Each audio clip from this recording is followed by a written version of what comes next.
সরকারি এবং বেসরকারি মিলে 24টি মার্কেট এবং ভবন। এর মধ্যে আমরা সবাইকে নোটিশ করেছি।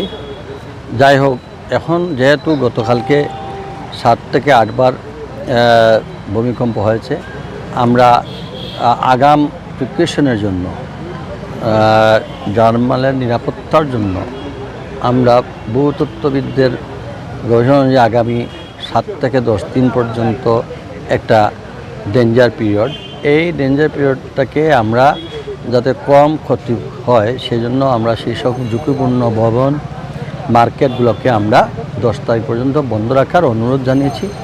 এবং তারা বিভিন্ন মার্কেটে গিয়েছিলাম সরাসরি, সব পুলিশ প্রশাসন, জেলা প্রশাসন, ফায়ার সার্ভিস, আমরা সিটি কর্পোরেশন, গণপূর্ত বিভাগ, বিভিন্ন সবাইকে নিয়ে।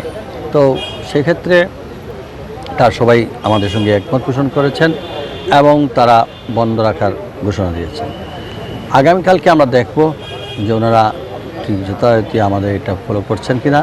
না করলে তখন আমরা আইন প্রয়োগে যাব। আমার বিশ্বাস সিলেটের নগরবাসী সবসময় আমাদেরকে সহযোগিতা করে আসছে।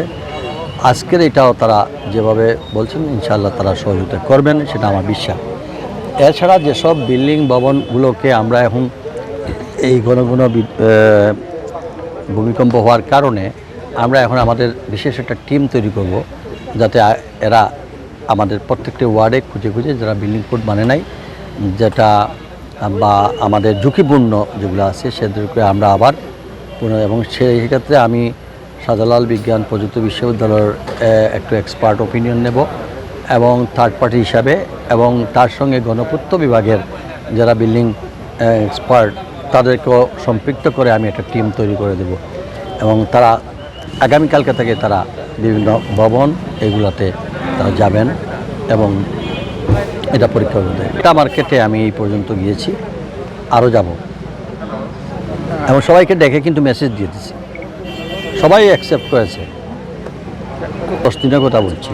Madhuban, Sylhet city super market, Mitali, তারপরে এখন যাব আমি সুরমা জানাই, তারপরে রাজা মেনশন, তারপরে আমাদের ওই যে ভবনের মধ্যে জেলা প্রশাসকের ভবন, এটা আগেই ভেঙা হয়েছে।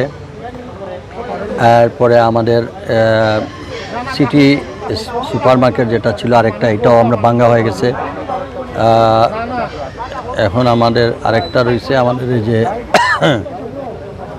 সমবায় ভবন, এটা